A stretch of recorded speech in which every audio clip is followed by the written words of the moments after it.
روان دي لبیک شروع کده عمره نیت یې وتړه. 1400 نه 1500 پورې صحابه روان شو.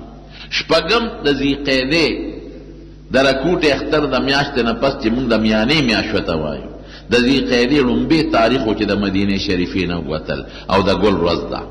ذوالحلیفه کې نیتونه وکړل، لبیک سره روان دي. غدیر الاشتات یو ځای دی، هلته چې ورسېدل جاسوس واپس ولی اطلاع راوړه، وی صاحب د مکې خلک خو خبر شوی دی، هغوی خو تا نه پرېږدي، ځکه هغوی د ګیر چاپېره قبیلو خلک راغونډ کړی دی، او چې څومره قبایلي خلک دي هغوی یې په مینت او په زارۍ راغونډ کړي دي او ټول مسلح دي، او مکه او د مکې کوڅې مکمل یې درته بند کړي دي، بلاک کړي دي، پرېږدي نه.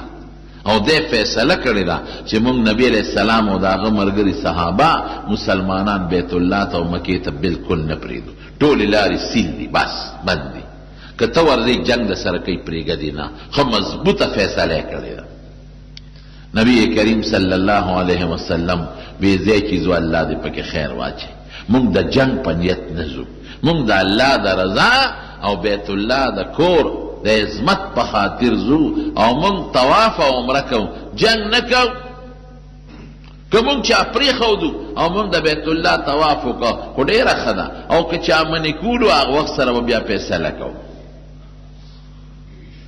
روان شو هغوی د خالد ابن ولید د 200 یو لښکر یو دسته د شهسوارانو بیله جوړه کړې وه. هغوی وی چې تاسو لاړ شئ او په مسلمانانو باندې حمله وکړئ، ویروئ چې واپس شي. جنگي حربې همدغسې وي. حضور پاک مبارک ته پته ولګېده چې په دې پلانکۍ لار کې خالد ابن ولید د 200 شهسوارانو تورو نیزو سره موږ ته ولاړ دی، نو لاره یې بدله کړه. نو بیا خالد ابن ولید هغه نه چا دی چې وروسته مسلمان شو، نو د هغه د اسلام یو څو وجې دي.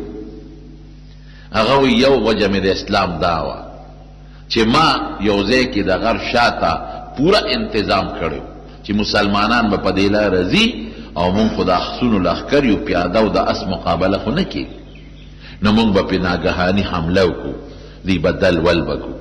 خو چې مونږ انتظار کوو دوی رانلل، چې پته ولګېده هغه عامه لاره یې بدله کړې وه، په بله تلي.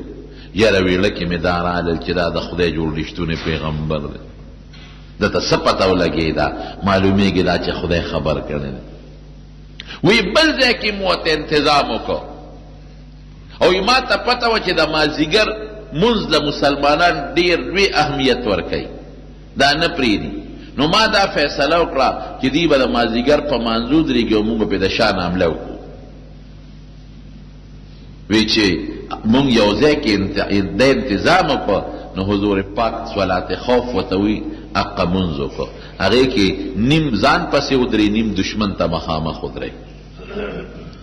نو چې دا نیمې ځان پسې که مدرولې دوی ته یو رکعت وکړي، دوی لاړ شي دشمن ته ودرېږي، او دشمن ته چې کوم ولاړ هغې راشي امام سره رکعت وکړي، د امام 2 پوره شو، بیا دوی خپل 2م رکعت پوره کړي او هغې خپل پوره کړي. وایي داسې مونځ یې شروع کړو چې نیم په مانځه ولاړ دی او نیم مونږ ته مخامخ ولاړ دی. وی مې چې زما د دې سکیم نه چې دی خبر شو، معلومیږي دا چې دا رښتونی پیغمبر دی او خدای خبر کړی. 2 وجې دا وې او 2 نورې دي. د دې د وجې نه وروسته بیا خدای پاک د فتح د مکې په سفر د کال باندې خدای پاک خالد ابن ولید بیا مسلمان کړی دی. لار حضور پاک بدله کړه. چې بدله یې کړه، جاسوس راغی اطلاع ورکړه، حضور پاک مبارک او فرمایل وی ده د بیت الله د تعظیم په خاطر روان شوی، که ما سره د مکې خلک صلح کوي، جوړه کوي، خو داسې شرط باندې جوړه کوي چې هغې کې د بیت الله تعظیمي، نو که په ما هر قسمه تکلیف راځي ورسره جوړه کوم. خو که چرته دوی داسې نه کوي، د بیت الله تعظیم مد نظر نه ساتي او د بیت الله د تعظیم خیال د دوی نه، نو زما د قسم په خدای وي، په هغه ذات مې د قسمي چې دی پیدا کړی، مال نبوت را کړی دی، چې تر هغې پورې به ورسره جنګ کوم چې تر څو مې دا سټ نه پرې شوي، نه پرېږدم. او که تعظیم د بیت الله د دې مقصدي او د هغې عظمت ملحوظ خاطر ساتل غواړي، نو بس ټیک ته هر شرط ته تیار جوړ ورسره کوم. روان شو نبی علیہ السلام مبارک او تقریبا حدیبیه ته ورسېد. حدیبیه عیسی د حرم راځي او څه د حرم نه بار راځي. هلته چې ورسېدل اوښه مبارکه د نبي علیه السلام کېناسته نتله. نو دې څاروي ته خلک هی هی اواز کوي، اوښې ته هغې حل حل اواز کوي، صحابه هم اواز وکړه حل حل حل، او نبی علیه السلام اوښه پاسوله خو اوښه نتله. نو بس خلکو وی دا قصوا خو ډېره تکړه اوښه وه، بس ستړې شوه ښه بوډۍ شوه قصوا، ستړې شوه نوره د تلو نه ده، قابله د تلو نه ده. دا هغه اوښه چې حضور پاک به پې عام سفر کو، د هجرت سفر یې پې کړی. نبی علیہ السلام ما خلات القصوا، وی دا ستړیم نه ده دا قصوا اوښه، او دې عادتم نه دی چې په لاره کې دغسې سملي، ولکن حبسها حابس الفیل، دا خدای بنده کړه، الله نه پرېږدي مخکې. ولې نه پرېږدي؟ له ابرهه لښکر خدای بند که نه پرېښود چې په مکه کې جنګ ونه شي، اگر چې نیت ته هغه ټیک نه و. مونږ د طواف په نیت ځو، دې کې هم د الله دا حکمت دی چې بیت الله د جنګ نه ساتي. بس اوښې له بیا یو اواز ورکړه، اوښه اوچته شوه او نه یې غلاړو د حدیبیې په میدان کې سملاسته. صحابه رالل په دې لاره کې حضور پاک د شکایت وکوي، صاحب اوبه نشته. 1400 او د 1500 په منځ کې دي. نبی علیہ السلام فرمایل لګي شانتي اوبه چې ته ماله پیدا کې، یو سړي سره په کاسه کې لګي اوبه هغې وله راوړی. حضور پاک پکې خپل لاس مبارک کېښود، داسې د لاس مبارک د لاندې د ګروتونو د خوا نه داسې اوبه روانې وې لکه د چینو په شان، امثال العیون. هغه 1400 صحابه هم سیراب شو، هغوی سره چې کوم د سورلی اوښان و هغه هم سیراب شو، اسونه اوښه، او چې کوم یې ځان سره د صدقې د ذبحې دپاره څاروي روان کړي هغه هم سیراب شو. دا عظیمه معجزه د نبي علیه السلام.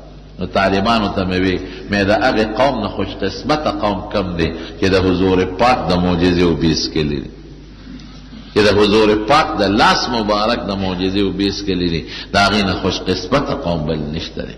چې حدیبیې ته ورسېدل، کوی کې لږې شانتې اوبه وې، هغه ته صحابه وروچتې کړلې، کوی یې وځانځه او تش شو. رالل بیا صحابه شکایت یې وکړو، وی صاحب حدیبیې کې خو یو کوی دی، هغو صحابه وځانځه او قطره اوبه پکې نشته. نبی علیه السلام وی زه درځم، راغی غشې مبارک یې راواغېسته او هغې په کوی کې وغورځه، او لږې شانتې اوبې خوله مبارکه کې واچولې، هغې پکې وغورځولې. وی سر پې کېدی، صحابو پې سر د پاسه کېښوده، وی لږ صبر ورته وکړئ، صبر یې وکړو. وی اوس دې سر لر کې اوبه ترې راوباسئ. دومره اوبه ترې صحابه راوویستې چې هغه ټول صحابه هم پې سیراب شو، څاروي هم سیراب شو، ګډې چیلې هم سیراب شوې، کوی کې هغسې اوبه راکوټ کېږي. دا دوه معجزې د نبي کریم صلی الله علیه وسلم دلته ښکاره شو.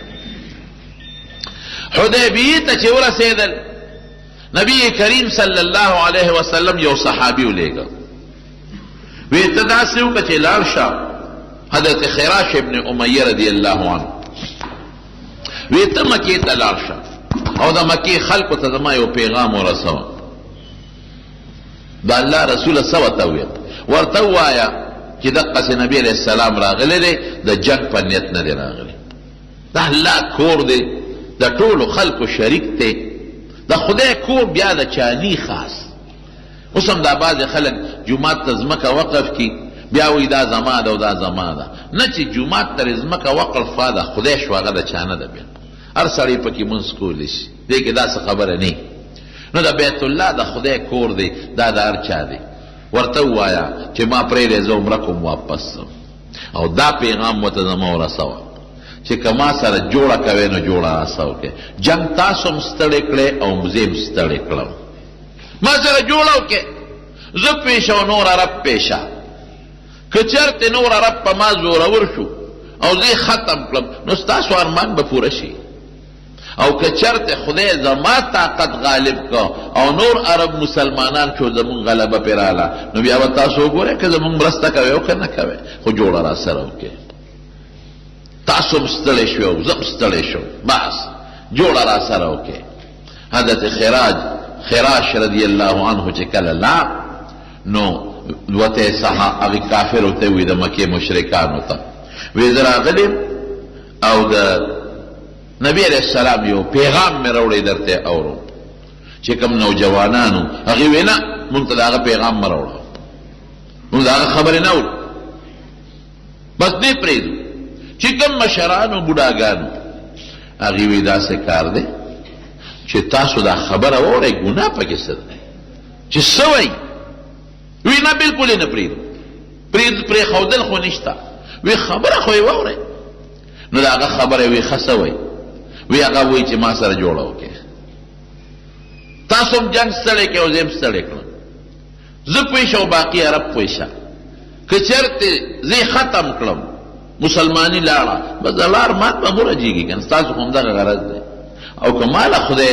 غلبه راکړه او نور خلک مسلمانان شو نو خیر دی په تاسو جبر نشته بیا به وګورئ که زموږ ملګرتیا کوئ او که نه کوئ او دا م ورته ووایه چې موږ صرف عمرې له راغلي یو د خدای کور دې پرېږدی چې موږ د عمره وکړو وسله م نه ده راوړې واپس به ځو او دا م ورته ووایه او بل دا چې هلته کوم غریبانان بعضې غریبانان مسلمانانو په مکه کې هغوی به د مشرکانو والته کول پټ مسلمانانو نه را پرېښودل مدینې هجرت ته نو د خراش رضی الله عنه ته یې وی هغې ته م یو زیری ورکړه چې تاسو ته لږ وخت پاتې دی انشاءالله چې ان قریب خدای پاک مونږ له دا مکه راکوي دې لاړه هغوی ته یې خبره ورسوله هغه چې کم غریبانان او کمزوري مسلمانانو هغوی ته د پیغمبر علیه السلام بشارت او زیری ورسو خو چې دا خبره یې وکړه بس د مکې مشرکانو یو حله کړي وی نه ورسره جوړه کوو نه دلته پرېږدو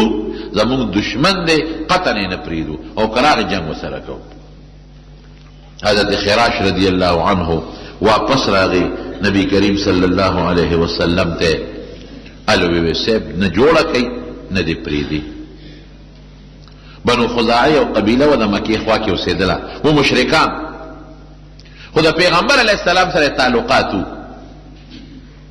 د هغې سردار و بدیل ابن ورقا و مشرک کافر په دې موقع موجود و دې مشرکانو ته ویې ده که وی یو خبره نه کوي وی څه وی جوړه کې تاوان څه دی تاسو هم جنګ کوئ هغه هم جنګ کوي تاسو نه مړي کېږي او د هغوی نه هم کېږي او خپل خلک یې پردي نه یې ټول دا یو بل رشته داران یې نو جوړه به وکړو ما پرېږدی زه به ورشم او زه به ورسره د جوړې څه خبرې اترې وکړم هغې چې کوم هوښیاران و هغې وي بس ټیک ته که نه جنګ نه څه جوړېږي خو ورته یې وی بدیله ته خو ځې خو شرط به زمونږ دی چې مونږ یې دلته عمرې ته قطعا نه پرېږدو باقي چې په هر څه ته فیصله کې وکړه ورسره خو دلته یې پرېږدو نه دی راغی بدیل ابن ورقا نبی کریم صلی الله علیه وسلم سره خو د تعلقات و کافر خو تعلقات نبی علیہ السلام ته وی چې دا مکې مشرکان جوړې ته آمدل جوړه کوي لیکن د جوړې شرط یې دا دی چې تاسو کال نه پرېږدي عمرې ته دې نه پرېږدي واپس به ځئ نبی کریم صلی الله علیه وسلم وی ډېره ښه ده وی زه یو سړی درلېږم نو حضرت ابو عمر فاروق رضی الله عنه ته وی عمره زه ته لاړ شه او دا حضرت خراش رضی الله عنه چې کله لاړه د ده څاروی هغې ظالمانو مړ کړه اوښې وله مړ کړه او دې هم وجه خو به دې ته خلکو خلاص کوي نه دی خو استازی دی حضرت عمر ته یې وی عمره ته ورشه او د جوړې توړې څه خبرې د مکې مشرکانو سره وکړه حضرت عمر صاحب وی د الله رسوله ما مه لېږه که زه دې ولېږلم ګوره اوس به دله خبره یو طرف ته کړم بس ما مه لېږه ما مخکې خو یې ګڼې وړې وي خراش خو ترې راغی ځان یې ترې راخلاص که سارې وله مړ کړه ما ته خو که چا بره مو کتل نو قصه مې دې ډنګه ډونګه کړي ما مه لېږه او زما قصې پسې نه لګي زما کمانې خو بس زه چې پې ورځو بس هر څه چې کېږي هکې خدای یو عجیبه جذبه پیدا کړې وی څوک ولېږم وی حضرت عثمان ولېږم دې صابره ده حضرت عثمان کې صبر ډېر زیات و رضی الله عنه او رشته داران یې په مکه کې شته نو حفاظت پې نه نبی علیہ السلام حضرت عثمان رضی اللہ عنہ ته وی زه ته لاړ شم چې لاړ د مکه کې د ده رشته دارانو مشرکان د هغې په پناه او په امان کې ورداخل شو چې ورغې وی تاسو د جوړې خبره نبی علیہ السلام هم کوي او تاسو هم کوئ زه راغلی چې څه جوړه جاړه وکړو او نبی علیہ السلام د عمرې په نیت راغلی دی اوس یې پرېږدی ګوره چا سره چې جوړه کې نو څه ناسبه هغه له خو عزت ورکې کړه ابا تاسو لدر کی تاسو هغه یو عزت ورکې غټ عزت دا هغه دا دی چې پرې کې دی چې دا عمر وکړي هغې ورته وی که ته عمره کې نو وکړه تا ته اجازت ته ځه خو که هغه راځي نو قطعا یې نه پرېږدو عمرې ته د ده خبرې ورسره لږې تیزې شوې بس هغوی کلک ونیوه په کوټه کې بند کړه نبی کریم صلی الله علیه وسلم ته اطلاع غلطه راورسېده چا ورته وی چې عثمان خو شهید کړ په دې حضور پاک خفه شو وی چې استازي ته خو څوک تاوان نه رسوي استازي خو به د هغوی دلته راځي زمونږ به هلته ځي دا خو یې غلطه وکړه وی بس صحابو ته وی د عثمان بدله صحابه خو هسې تیار هغې خو په دې سوچ کړو چې مونږ لازما ځو او عمره به کوو هغې خو ته مخکې نه تیار تابعدار ناست خو چونکې په مکه ورتللو هغې ټولې لارې سیل کړې وې بند کړې وې او د ګیر چاپیره د دنیا قبایل یې راغوښتي وو په زرګونو خلک تیار تابعدار نو د چا په کلي ورتلل هم اسان کار نه دی چې بیا هغې ته انتظام هم کړي وسلې هم را جمع کړي وړه خبره نه ده نو حضور پاک ته بیعت واغېسته وی ما سره به بیعت کوئ نو په حدیبیه کې یو غټ د کیکر اونه وه د هغې کیکر لاندې حضور پاک کېناسته وی چې څوک ما سره ځي راځئ ما سره بیعت وکړئ نو یو کس به راته او د نبی کریم صلی الله علیه وسلم سره به بیعت د جهاد کوم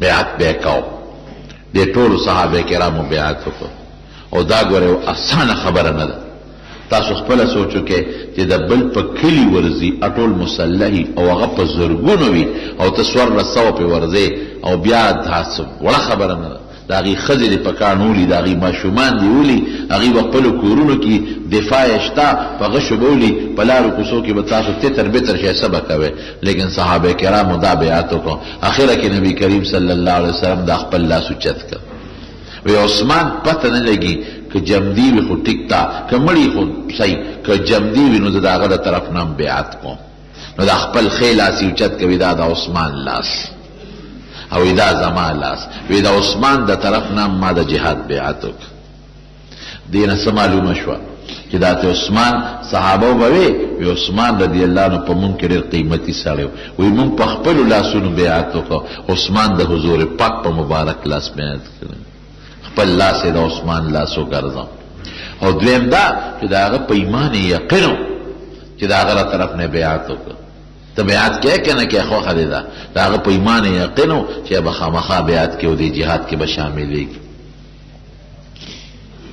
هغې ته پته ولګېده د مکې مشرکانو ته چې مسلمانان هم نه صبرېږي نو هغې یو بل مشر و عروه ابن مسعود ثقفي هغه یې راولېږه هغه وی چې لکه دا مسلمانان خو مونږ ته څه بده خبره نه کوي د خیر خبره کوي نو پاسېده ټولو ته یې وی زه ستاسو مشر یم که نه هغې وی او زمونږ مشر وی پلار هم یم که نه وی بلکل زمونږ پلار وی ما پرېږدی زه ورسره جوړه کوم وی زه ورځه عروه ابن مسعود ثقفي چې کله راغی او نبی علیه السلام سره کېناسته او خبرې ترې شروع کړې نو هغه لږ رو بچاو په خبرو کې په حضور پاک نو نبی علیه السلام ته وایي وی داسې کار دی وی داسې دی څوک لګري چې خپل قوم به ختم کړي ته ولې خپل قوم پسې لګېدل ګوره خپله غوړه په نبي علیه السلام ورچول هلکه خندق کې خو تاسو رالی مسلمانانو پسې په احد کې خو تاسو رالی په مسلمانانو پسې اوس خو تاسو مسلمانان نه پرېږدي هغې غریبانانو خو درته کلي کور پرېښود هغه په نبی رسول الله وروله حضور پاک دې زما سکا چې د خپل قوم ختم او ته بیا څه وایي وی ګوره وی که تا غالب شو خپل قوم دې مړ کړو نو وی تا له پکې څه دي قوم وجلو کې او وی که دا معامله بدله شوه که نه وی دا تا سره چې کوم خلک ګیر چاپېره ولاړ دي وی دا څه ګډوډ خلک دی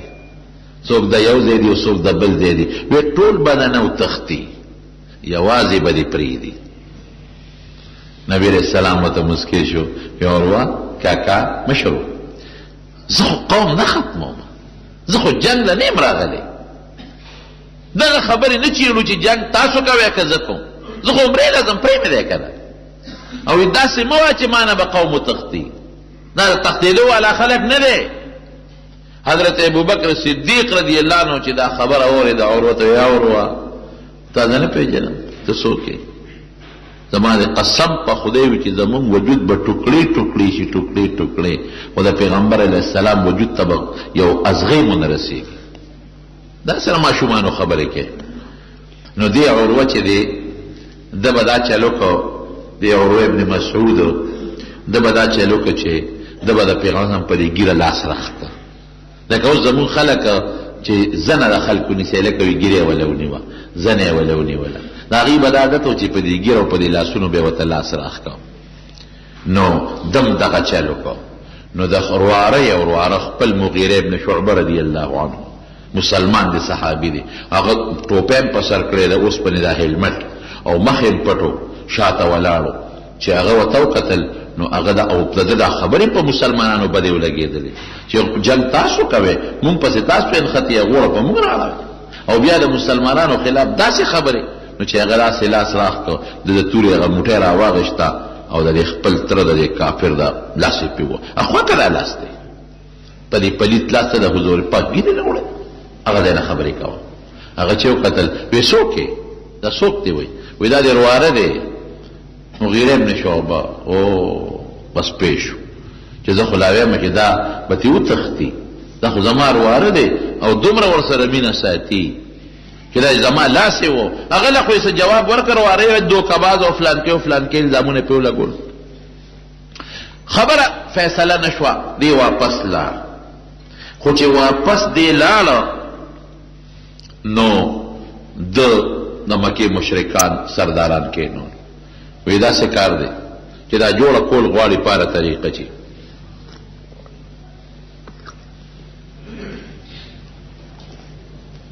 الحمدلله دا وی ما د مسلمانانو جایزه واغشته. وی قسم دی زمون خلق به د یو بل نو تختو خو د هغه ملګري د هغه نه د تښتېدو نه دي. او ما دا اندازم واغشته چې هغه خبرې کولې نو دونه یې د ملګرو احترام کو چې سر یې نه دی پورته کړی، سرونه یې ښکته کړي. او دا اندازه مې واغشته چې لاړې به یې توکلې نو لاړې ځمکې له نه دي رسېدلې، خراش کې او لاړې ابه د ملګرو یې په لاس راښکو، په مخ به یې مږه.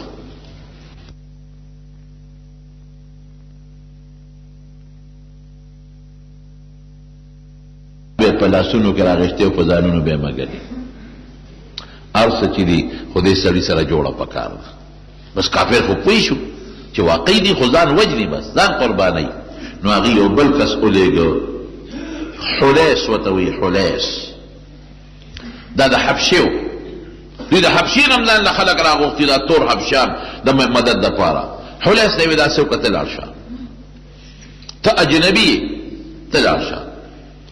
نبی کریم صلی الله علیه وسلم ته پته ولګېده. نو دا حلیس د قوم به د دې حرم د څاروو ډېر احترام کوو. نو هغه وایي داسې وکړئ چې دا کومو څاروو ته مونږ غاړه کې میلونه اچولي دي او د حرم د ذبحې په نیت هم لوستې دي، دا څاروي په لارو کې ودروئ. حلیس چې راغی او دې څاروو ته یې وکتل، وایي دا څه دي؟ وایي دا د حرم څاروي دي، مونږ عمره کوو، دا به حلالو. هغې له هم لوستې دي. وایي ښه، بس واپس شو. وایي دا خو پرېښودل پکار دي چې لاړ د مکې کافرو ته یې وایي داسې کار دی چې هغوی خو څاروي روستې دي او غاړه کې ورته میلونه اچولي دي او هغه خو به راولي، عمره به کوي، هغه به حلالوي. نو دا څاروي به تاسو دوی ته واپس کوئ، عمرې ته یې نه پرېږدئ، پرېږدئ چې خپله عمره وکړي. زه خو ته واپس رالم. هغې ورته وایي بانډیسیه پوه نه شوې، بانډیسیه دوکه شوې. وایي ښه زه باندیسیم، بس خپل قوم ته وایي ځئ چې ځو ته د مکې د مشرکانو اړوي نو مدد نه کوو. بیا رضا که کښېنو. نو سهیل ابن عمر دا پکې مشرو دی او لېږه. وی ده ته لاړ شو خبرې ته وکړه. سهیل ابن عمر راغی نبی کریم صلی الله علیه وسلم نه. حضور پاک تپوس وکړي دا څوک راغلی دی؟ وی سهیل دی. وی سهل الله امورنا، وی انشاءالله زمونږ کارونه خدای آسان کړل. سهل د اسانتیا نه ورته وي. دی چې کېناسته نبی علیه السلام سره خبرې ترې شروع کړلې. نو دا شرط مضبوط ټینګ کړی و چې صاحب سخت کال به نه راځي عمرې له، مونږ په دې فیصله کړې ده او آینده کال له خیر دې راشه او عمره وکړه. او یو څو لس شرطونه ولګول. یو شرط پکې دقه و چې ته به سخت کال واپس کېږي. دویم شرط پکې دا و چې که زمونږ نه یو سړی در وتښتېد او مسلمان شو مونږ له به واپس راکې او که ستاسو نه یو سړی راوتښتېد او مرتد شو کافر شو مونږ به نه درکو. دا دویم شرط. دریم شرط څه دی؟ آینده کال چې راځې وسله به نه راوړې، عمره به وکړې، تورې به د سړي اب هم تیکو کې بندي او 3 ورځې به کې به ځان فارغوې واپس مدینې ته ځې. د دې صلح به 10 کاله مودی، د یو بل دوستانو باندې به حملې نه کوو. دا سلسله شرطونه چې دا شرطونه کله لګول صحابه وې دا چې ته مونږ منو، زمونږ نه به سړی راوتښتي تاسو به یې نه راکوئ او ستاسو نه به راوتښتي مونږ به یې درکوو. او دویم دا چې مونږ به اوس واپس ځو، عمره به نه کوو، مونږ چې احرامونه تړلي دي، نیت هم چې کړی دی او مونږ چې دا دومره څاروي را روان کړي چې دا به د عمرې نه پس حلالو، دې سره به څه کوو؟ دا شرطونه مونږ نه منو. نبی کریم صلی الله علیه وسلم صحابه ته وی تاسو ما پرېږدئ، زه جوړه کوم، هر څنګه چې زه جوړه کوم جنګ کوم. او صحابو کې خو یو دا جوش و چې دوی د عمرې په نیت را روان شوي دي او د ډېرې مودې نه په دې تمه و چې اوس د لارې نه واپس بوځي نو چېرته د هغې زړه برداشت کوي. یو دویم دا دی چې د جهاد بیعت یې ورسره وکړو، زړه یې نور هم راوچت شو، جوش پیدا شو چې ورځو پې اوس یې واپس کې. او دریم دا دی چې عمره به نه کړی او سرونه به اوس خرایې، عمره به هم نه کړی او ساری به حلالوئ، خلک به څه وایي؟ ای به چې په نیمه لار کې واپس کړی. او بل دا چې زمونږ نه به سړي تښتي ابه نه راکوي، که د دوی نه راوتښتېد مونږ به یې ورکو او آینده کال به مونږ راځو بې وسلې به راځو، که دوی را باندې حمله وکړي بیا به سي او ایله 3 ورځې به تېرو، دونه مزل به مونږ کړي. دې شرطونو ته هېڅ څوک هم تیار نه. لیکن نبی کریم صلی الله علیه وسلم به چې دا صلح خامخا کو. حضرت عمر فاروق رضی الله عنه کې دومره جذبه وه چې راغی نبی علیه السلام ته مخامخ کېناسته، وی د الله رسوله، وی ته د خدای رښتونی پیغمبر نه یې؟ وی یم. وی تا را مونږ ته نه ویلي چې عمره به کوو؟ وی ویلې مې دي. وی ولې واپس ځو؟ وی تا ته ما دا ویلو چې سږ کال به عمره کوو؟ ما خو تا ته وی چې ما خوب ولید او په خوب کې ما ته الله اجازت د عمرې را کړی دی، زه خو را روان شوم په دې تمه، اوس چې خدای مې نه پرېږدي واپس کوي مې زه څه وکړم؟ ور دومره جوش کې دی. وی دا په اسلام کې دومره بې غیرتي ولې مونږ برداشت کوو؟ بې عزتي دومره ولې برداشت کوو چې زمونږ سړی به دوی مونږ له نه راکوي او د دوی هغه به مونږ ورکوو؟ وی عمره، وی زما د دوی نه چې کوم سړی ما له راغی نو زه به یې ورکم، خدای به ولې لار راوباسي.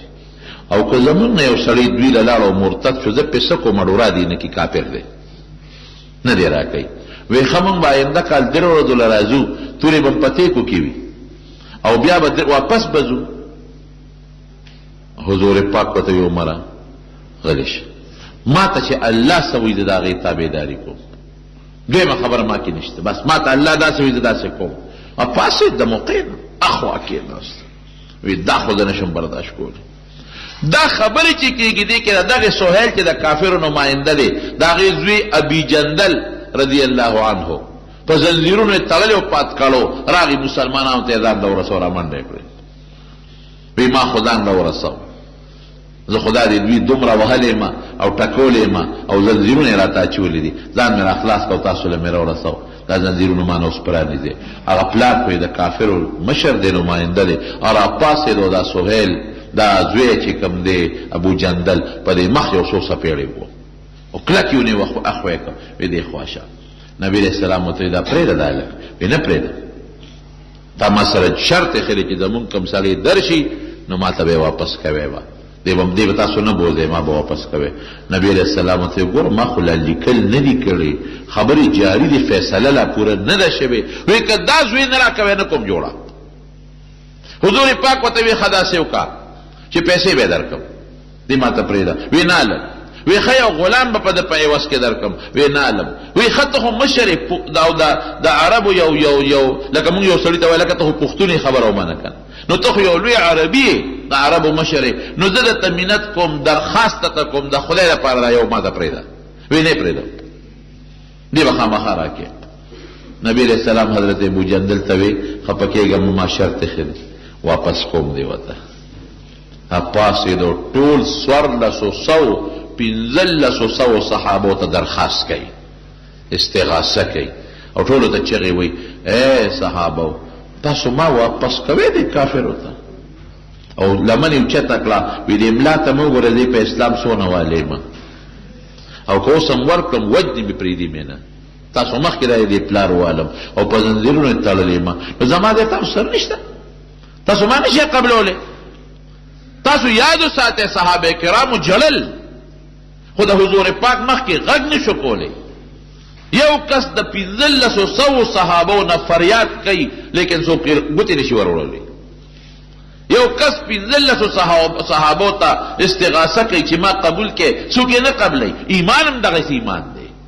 که د دې زمانې څوک و به چې پرېږده دا مسلماني مې قبوله نه ده، دا مسلمانۍ څوک و. صحابه جاری د موقع نه پاسېدل چې دې منظر ته نشو کتی. زمون مسلمان رور دی څومره تکلیفونه پې تیر دي، مړی زخمی ده، وجود ته اتکړی او زنځیرونه لګېدلي دي او دې مونږ د خپله لاسه نیسو کافرو ته یې واپس ورکو. لیکن حضور پاک تسلی ورکوي ابو جندله هېڅ فکر مه کوه، تا اسلام د الله دپاره قبول کړی، تا ځان الله ته سپارلی دی، نو زه دې خدای ته سپارم. هېڅ فکر چې ونه کې الله به دې مدد کوي. زه دې ورکوم، فکر مه کوه الله به دې مدد کوي. واپس یې کوه ته چې خط یې بیا لیکه نو خط کې لیکلي بسم الله الرحمن الرحیم. هغه سهیل په اعتراض وکړو وی دا رحمان او رحیم څه ته وی دا خو زه نه پېژنم.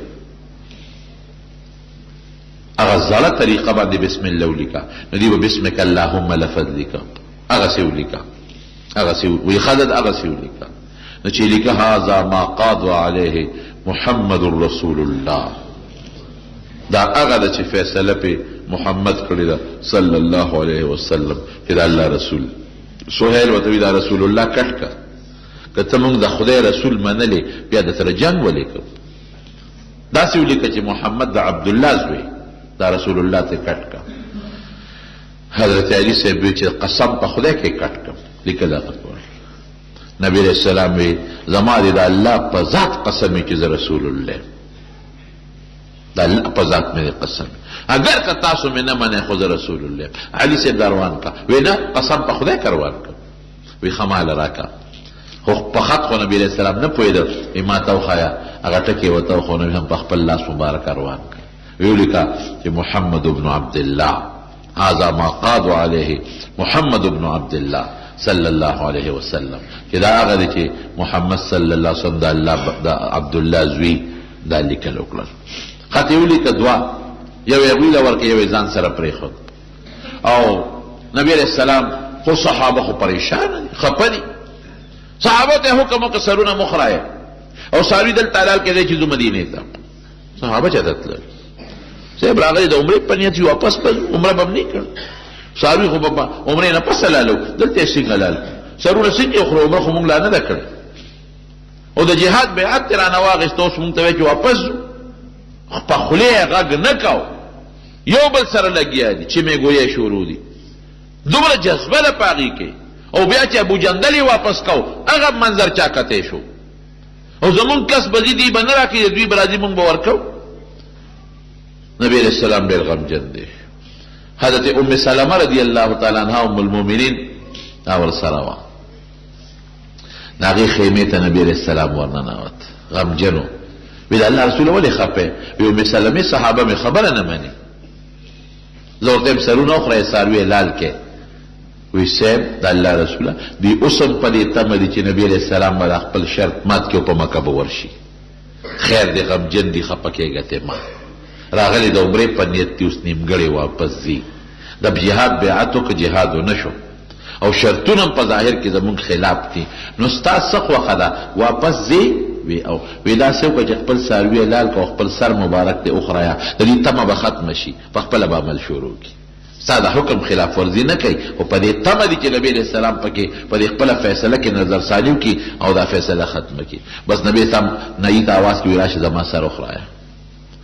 چې سر یې وخوریو او بس وی ساوی راوه چې زه ذبحه کړم. بس فورا صحابه کرام پوه شو چې اوس خو بس مسله ختمه شوه، زر یې سرونه مخرید او ساوي م ذبحه کړل، احرامونه یې لر کړل.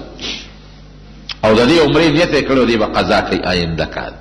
او دقسې چې احرام تړلي او بیا عمره ونه کې او په دامیانس کې ختمي نو قانون دا دی چې یو ګډ بالالای ساروی بالالای بس ساروی لال کړ چپ چاپ صحابه را روان پریشان غټ نه کوي چې پلار را روانو نبی کریم صلی الله علیه وسلم باندې خدای قرآن شریف کې آیات نازل وی عمر ته आवाज کې حضرت عمر وی ما وی چې ما خو لګه تیزی کړی دا او زما په حق کې بخامخا قرآن شریف نازلېږي او خدای خبر چې ما سره به خدای څه کوي وی حضور پاک را आवाज ورکړي راشي چې راشي وی چې ورلم وی ما ته عمر خبره مې د الله رسوله څه چل دی وی ما باندې خو الله یو صورت نازل کړ هغه مال د دنیا د قیمتي مالونو نم بهتر دی د الله رسوله څه صورت دی وی دا صورت نازل شو انا فتحنا لك فتحا مبینا چې تعالی خدای دا حدیبیه صلح فتح عظیم دی دا لویه فتح ده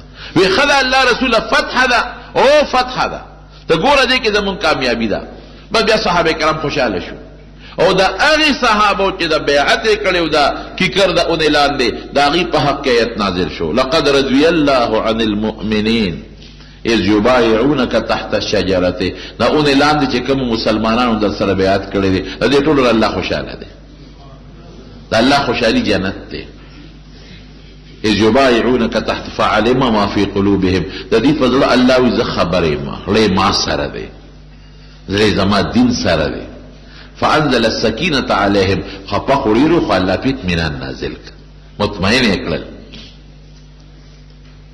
واصابهم فتحا قریبا خدای ولا نزدې فتح ور سوره پس لګه مو د پس مکه فتح شو ومغانم کثیره یاخذونها خدای پاک وی دې له بدل غنیمتونه ورکم د دې په بدل کې ان الله عزیز حکیم مدینه منوره ته نبی رسول الله واپس را سورہ پس یو بل صحابی دی حضرت ابو بصیر رضی اللہ عنہ ارى تختید ویل اللہ رسول د خورو تختید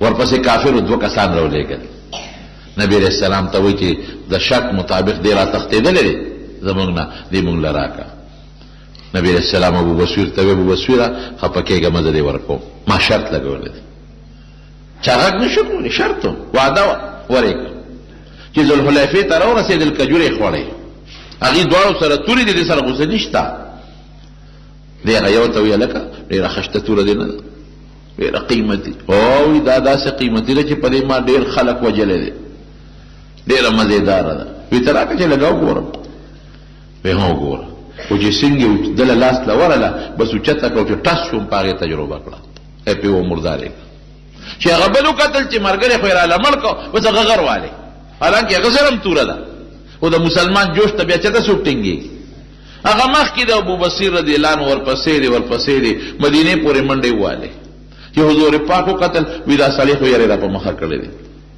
چې راغی دی کې ابو بصیر رضی الله عنه ورپسې راورسېد وی د الله رسول هغه ملګری خو یې راله مړ کړه او ما هم وجني ابو بصیر رضی الله عنه او بیا ټینګ شو وی صاحب دې اوس ما سره مکې ته ولېږه زه چې زم او واپس بیا بس کافر سړی د پسې رالیږي دی ولېږه وی نو بس بویه زه که نه وی ځای چې ته بوتلی شم دی را سره ته ورسوه دی زه بوتلی شم یو خیال ته کې راله بېغمه کړه ما پې وجنې حضور پاک حضرت ابو بصیر رضی الله عنه ته وی ابو بصیر ورکوم به دی بیا ما وعده کړی ورا صحابو ایمان که بل څوک ووی بیا چې نه مې کافر سره دی شته او نه مسلمان سره په د اسلام زه څه کوم نن خو موږ معمولي غوندې چې شیخ وایي ملا نه څوک خفه شي مات پرېږدي مسلمانۍ پسې کنځل کوي نن خو زموږ دغه حال دی طالب نه څوک خفه شي مسلمانۍ پسې کنځل کوي دغه صحابه دي ایمان دقې ته وایي ایمان نه د ملا دی نه د طالب دی نه د جومات دی او نه د مدرسې دی ایمان ستا خپل دی او خدای سره د ایمان تعلق دی بل چا سره نشته د ایمان احسان به په ملا نه کوي دا ته پیشه خدای دی پیشه مسلمان مې کافر پتا ده چا څه ایمان دغه ته وایي وی ابو بصیر ورکوم به دی واپس شرط مې ایښی دی وی د الله رسوله تا شرط پوره که زه دې ورکړم دا خو زما کمال و چې ما ځان راوتښتوم حضور پاک د خولې نه یو ټکی وخت ویل امه مسر حرب وی دا سړی خو جنګ ګرموي لو کان له احد څوک شته نه چې دی پوی کی بس صحابه پوی شو یو صحابي ورته ویل که چې مونږ له را تختې نو مونږ له سله تختې بل خو تخته کنه اوس خو یې در باندې مرګ هم پورې شو او که نبي علیه السلام ورکړې نو بیا به در سره څه کوي؟ هغه وی ډېره ښه ده، د دریاب غاړه و هغې ته وتښتېد. هغه ابوجندل رضی الله عنه د هغوی نه راوتښتېد، هغه مخکنې ام ورسره شو، بل را تختی بل را تختی بل را تختی، خو چې کم مسلمانیږي یا پټ مسلمانان دي تختی، ابو بصیر رضی الله عنه لذي دریاب په غاړه ډېره دی. نو چې د مکې د مشرکانو کومه قافله به شام ته تله نو لاره خو یې په دوی وه، دوی به پې حمله کوله، دوی به پې حمله کوله. نو غریبانانو خوړل څه؟ الله اکبر. نه کوټه شته چې پکې وخت تېر کړي، نه سمڅه شته چې پکې ننوځي، د اونو لاندې به د شپې او دروازې پراته وو، نه کرونده شته قسم دې د اونو پاڼې خوړلې دي. دا اسلام ایمان مونږ تاسې په اسان نه دی را رسېدلی. نن زمونږ ټوله توجه دنیا ته او مال او دولت ته، اسلام ته هېڅ توجه نشته، ایمان ته هېڅ توجه زمونږ نشته. د ایمان په خوند دغه خلک پوهېدل، د اسلام په خوند دغه خلک پوهېدل. د اونو پاڼې به یې خوړې او د دریاب ترخې اوبه به یې څکلې، خوږې هم نشته او نه کوټه شته او نه سمڅه شته، په دا میدان پراته دي. او چې د مکې د مشرکانو قافله شام ته ځي راځي حملې پې کوي، نو د مکې مشرکانو نبي علیه السلام ته سوال جواب ولېږه، وی د خدای خاطر وکړه او زمونږ د رشتې خاطر وکړه چې دا کسان مدینې ته راوغواړه او دا شرط مونږ په خپله ختم کړو، که ستا نه څوک راتښتي مونږ به یې نه در کوو، که زمونږ نه څوک در وتښتېدل مونږ له یې مه راکوه، شرط مو ختم کړه. ګوره حضور پاک فرمایلي وو که نه؟ وی الله به لار راوباسي، دا هغه لاره مونږ له یې مه راکوه، خدای ته وګوره او زمونږ د رشتې خیال وساته. قسمونه یې واچول نبي علیه السلام ته چې دا ډله مدینې ته وغواړه، زمونږ په قافلو حمله کوي، قافله ته نشي تللی. نبی کریم صلی الله علیه وسلم یو خط ولیکه د حضرت ابو بصیر رضی الله عنه په نوم باندې او ډېر زیات خوشحاله او قاصد له ورکوي دا خط فورا ابو بصیر ته ورسوه او ابو بصیر ته دا خط کې لیکلی چې بس کافر خپل شرط ختم کو او ته مهرباني وکړه سره د خپلو ملګرو مدینې منورې ته را روان شه او د مدینې په لار کې به زه ستا استقبال کوم. لوی خبره وه. خط ورسېد ابو بصیر ته چې خط یې وکت، دغه وخت حضرت ابو بصیر رضی الله عنه بیمار او په بستر نه په خاوره پروت دی، په خاوره، صادر نشته، بستر نشته، خوارانو سره څه دي، خو دغه یو کمیس یې اچولی دی یا لنګې والی دی، په خاوره د پاسه پروت دی او ناجوړه دی. ډاکټر حکیم هم نشته چې علاج وله وکړي، نه دارو درمل شته چې وخوري. چا ورته وی ابو بصیر مبارک دی شه، ولی قاصد ورته وی حضور پاک ستا دپاره خط کافرو شرط ختم کو، دا خط نبی علیہ السلام را لېږلی دی، دا وګوره او حضور پاک درته خط کې لیکلی دی چې شابه زر راځه سره د ملګرو، زه به د مدینې په لاره ستا استقبال کوم. لیکن هغې ویلي پې هېڅ سکت نشته، پروت دی. خط یې راواغېسته او ښکلی کړ او دې سترګه واړه په دې سترګې یې کېښود او یا الله زه ستا اوس هم په دې شکریا ادا کوم، ستا حمد ویم الله، اگر چې د ما د نبی علیہ السلام خدمت نصیب نشو، مدینه میں نصیب نشوه، خو په دې ستا شکریا ادا کوم چې الله اخر وخت کې زما د حضور پاک د خط سره ملاقات کېږي. خط یې ښکل کړ، په سترګو یې کېښود او ساعت یې لاړه، وفات شو. دغه صحابو زندگی و ژوند په دغه طریقه د اسلام او د ایمان دوی مونږ ته را رسولی دی. نه د پلار پروا شته، نه د مور پروا شته، نه د ښځې پروا شته، نه د کوټې پروا شته، نه د سورې او نه د رڼا او نه د تیارې، نه د یخ او نه د ګرم. ایمان چې زړه کې کیني بیا نوځي، بیا داسې ایمان دی. باقي مسلمانان لاړل مدینې منورې ته. دغه د حدیبیې صلح خدای پاک فتح مبین وګرځوله. ولې فتح مبینه وه؟ انشاءالله که موقع وه نو آینده جمعه کې به هغې تشریح ته وکړم چې دا فتح مبینه ولې ده. دې نه څه معلومه شوه؟ یو د صحابو د پیغمبر صلی الله علیه وسلم تابعداري څونه ده، زړه نه غواړي لیکن حضور پاک چې سوی خبره مني. دا قرنګې به تاسو اوس هم د دیني خپل مشر عالم خبره به منئ، د دین په خبرو کې به د هغه نه انکار نه کوئ، خبره بالکل مني. بل بیعت د جهاد، بیعت یې ورسره کو، بیعت یې ورسره فورا صحابه تیار شو، د هغې غټه قرباني او د پیغمبر علیه السلام احترام او عزت او د دین کلکوالی چې په دین دومره پخته او دومره کلک و چې نه مسلمان سره ځایشته او نه کافر سره، لیکن بیا په خپل ایمان او په خپل دین پاتې دي او د صحابو د دین دپاره محنتونه او کوششونه او خود د دواړو جهانو د مبارک سردار خدمت دعا کې رب العالمین زموږ د دواړو جهانو خیر نصیب کړي. دغه صحابه کرامو چې د دین کوم خدمت کړی دی، محنت یې کړی دی، الله د هغې اجرونه ولا په آخرت کې د جنت په شکل کتاب ورکړي او خدای جنت الفردوس نصیب کړي. د حضور پاک ملګري دي، خدای زمونږ هم د هغې سره ملګرتیا نصیبه کړي. خدای د نبي علیه السلام راوړی شوي دین خدای دا په امت کې خور کړي. الله تعالی د دین او د ایمان حفاظت وکړي. خدای زمونږ دا وطن د قرآن او د شریعت په رڼا باندې روښانه کړي. الله که څوک مریضان دي ته ولا شفا ورکړي. خدای که څوک قرضداران قرضونه اخلاص کړي. الله چې د چا پریشانۍ دی هغه ول په خوشحالو بدل کړي. خدای موږ د مخلوق د شر نه وساتي. د چا چې اولاد نی خدای ته ول اولاد ورکړي. د چا نارینه اولاد نی خدای ته ول نارینه اولاد ورکړي. که کوم الکان جنکه ودونه نشته خدایا صالحان خزي خاوندان نصیب کړي. الله چې څوک په یو بل سره رواني دشمنی طرفګنې پر هغه باندې بدل کړي. خدای زمونږ د وجودونو، زمونږ د ایمان، زمونږ د علم، د بچو او زمونږ د مالونو حفاظت وکړي. خدای که څوک د دنیا سبق وي او که د دین سبق وي په خپل سبقونو کې کامیاب کړي. په څوک امتحانونه ورکړي په خپل امتحانونو کې کامیاب کړي. د زنانو په سرونو د حیا او د پردې سادر واچي. کوم دوستان چې د جمعات ته منزل راځي خدای په یو قدم ولا اجر ورکړي. د زړه حاجتونه پوره کړي. کله چا په کورونو کې مریضان یا په دې مجلس کې خدای ټول له شفا ورکړي. ربنا ظلمنا انفسنا وان لم تغفر لنا وترحمنا لنكونن من الخاسرين برحمتك يا ارحم الراحمين. پخپو باندې صابون مګل څنګه دی خري او پخپو وجود صابون مګل شي.